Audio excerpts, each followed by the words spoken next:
Hello friends, എല്ലാ കൂട്ടുകാർക്കും score ഇല്ല മലയാളത്തിൻ്റെ മറ്റൊരു വീഡിയോയിലേക്ക് സ്വാഗതം.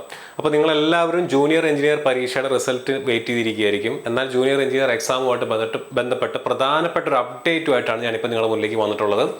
RRB ബോംബെയുടെ സൈറ്റിൽ നമുക്ക് മുംബൈയുടെ സൈറ്റിൽ ലഭ്യമായിട്ടുള്ള ഒരു നോട്ടീസാണിത്. ആ നോട്ടീസിൻ്റെ സ്നിപ്പാണ് ഞാനിവിടെ കാണിച്ചിരിക്കുന്നത്.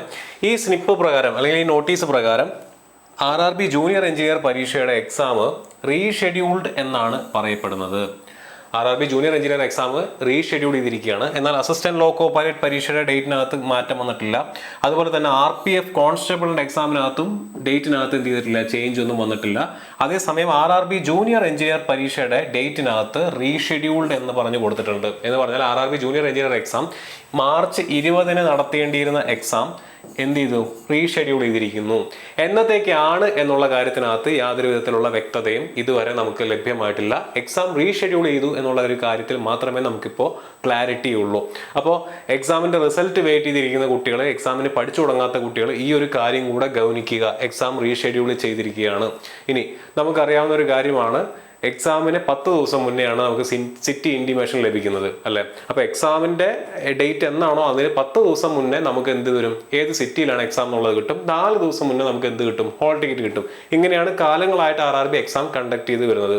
അപ്പോൾ അങ്ങനെയാണെന്നുണ്ടെങ്കിൽ എക്സാമിൻ്റെ ഡേറ്റ് റീഷെഡ്യൂൾ ചെയ്ത സ്ഥിതിക്ക് എന്ത് ചെയ്യാം, എക്സാമിൻ്റെ റിസൾട്ടും അതനുസരിച്ചിട്ട് മാറാനുള്ള സാധ്യതയുണ്ട്. ചിലപ്പം എക്സാമിൻ്റെ റിസൾട്ട് നാളെ തന്നെ വരാം, ചിലപ്പോൾ ഇന്ന് തന്നെ വരാം. എനിവേ ഡേറ്റ് ചേഞ്ച് ചെയ്തിരിക്കുകയാണ്.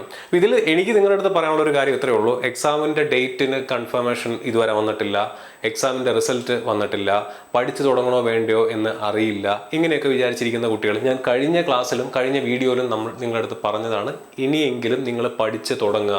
ALPയുടെ കട്ട് ഓഫ് നിങ്ങൾ കണ്ടതാണ്. അസിസ്റ്റന്റ് ലോക്കോ പൈലറ്റ് എക്സാമിൻ്റെ റിസൾട്ട് വന്നപ്പോൾ അതിൻ്റെ കട്ട് ഓഫ് നിങ്ങൾ കണ്ടതാണ്. 40 മാർക്ക് തൊട്ട് അങ്ങ് 70 മാർക്ക് വരെ അതിൻ്റെ കട്ട് ഓഫ് വേരി ചെയ്തിട്ടുണ്ട്, അല്ലേ? അപ്പോൾ നല്ല രീതിയിലുള്ള വേരിയേഷൻ കട്ട് ഓഫിനകത്ത് കാണുന്നുണ്ട്. അത് ഓരോ സോണിനകത്ത്, ഇപ്പോൾ ട്രിവാൻഡ്രമൊക്കെ ആണെന്നുണ്ടെങ്കിൽ 40 സംതിങ് ആണ് അതിൻ്റെ കട്ട് ഓഫ് വന്നിരിക്കുന്നത്. ചെന്നൈയിലും 40 സംതിങ് ആണ് കട്ട് ഓഫ് വന്നിരിക്കുന്നത്. പല സോണുകളിലും 70 ഒക്കെ കട്ട് ഓഫ് പോയിട്ടുള്ള സ്ഥലങ്ങളുണ്ട് താൻ.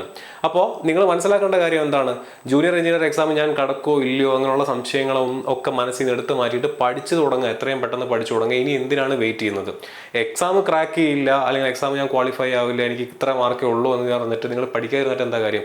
ഇനിയും എക്സാംസ് വരുന്നുണ്ട്, അല്ലേ?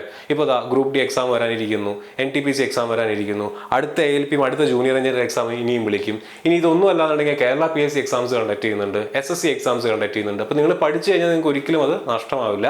അപ്പോൾ പഠിച്ചു തുടങ്ങാത്തവർ എന്ത് ചെയ്യുക, എത്രയും പെട്ടെന്ന് പഠിച്ചു തുടങ്ങുക. എനിക്ക് പറയാനുള്ളത് ഇത്രയേ ഉള്ളൂ. ജൂനിയർ എഞ്ചിനീയർ എക്സാമിൻ്റെ ഡേറ്റ് മാർച്ച് 20 ഡേറ്റ് എന്ത് ചെയ്തിട്ടുണ്ട്, റീഷെഡ്യൂൾ ചെയ്തിട്ടുണ്ട്. പുതുക്കിയ ഡേറ്റ് ഇതുവരെ നമുക്ക് ലഭ്യമല്ല. എക്സാമിൻ്റെ മറ്റ് അപ്ഡേറ്റ്സ് വരുന്ന മാത്രമേ ഇല്ല. അതിപ്പോൾ റിസൾട്ട് ആയിക്കോട്ടെ, എക്സാമിൻ്റെ ഡേറ്റ് ആയിക്കോട്ടെ, എന്താണോ വരുന്നത് നമ്മുടെ ചാനലിൽ ലഭ്യമായിരിക്കും. മറ്റൊരു വീഡിയോ ആയിട്ട് നമുക്ക് വീണ്ടും കാണാം.